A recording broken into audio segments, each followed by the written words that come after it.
Vadodara railway સ્ટેશનથી સોનું ઝડપાયું છે અને એ પણ કેટલાની કિંમતનું 6 કરોડ રૂપિયાનું સોનું વડોદરા રેલવે સ્ટેશનથી ઝડપાયું છે। કૃણાલ જોડાયા છે મારી સાથે। કૃણાલ, કોની પાસેથી કેવી રીતે ઝડપાયું આ સોનું? મોહિત નામનો આ એક મેન છે જે મુંબઈથી વંદે ભારત ટ્રેનમાં બેઠો હતો, ચેમ્બુરથી તે બેઠો હતો। વડોદરા રેલવે સ્ટેશન જ્યારે તે ઉતર્યો ત્યારે તેના થેલામાં કંઈ શંકાસ્પદ હોવાનું રેલવે પોલીસને લાગ્યું હતું, ત્યારે તેને પૂછપરછ હાથ ધરાઈ હતી। તેના થેલાની તપાસ કરતા અંદરથી સોનાનો એક જથ્થો મળી આવ્યો, તેનું વજન કરતા 6 કિલોથી વધુ હોવાનું સામે આવ્યું હતું। 6 કરોડથી વધુની કિંમતનું આ સોનું છે।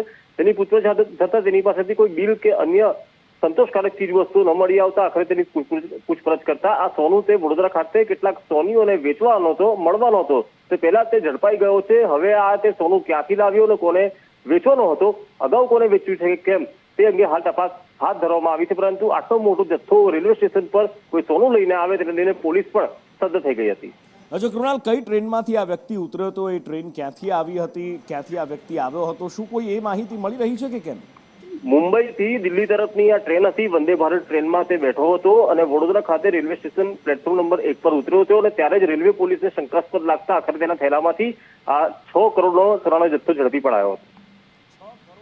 સોનું પકડાયું છે।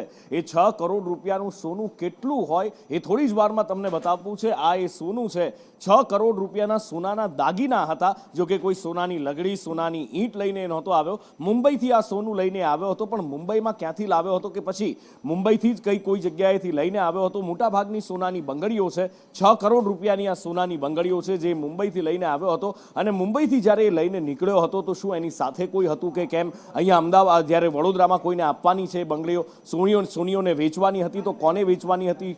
કેવી રીતના કાળોબાર ચાલી રહ્યો હતો? તેની પાસે કોઈ બિલ હતા કે કેમ? હવે એની તપાસ ચાલી રહી છે અને આવનારા સમયમાં મોટા ખુલાસા થઈ શકે છે।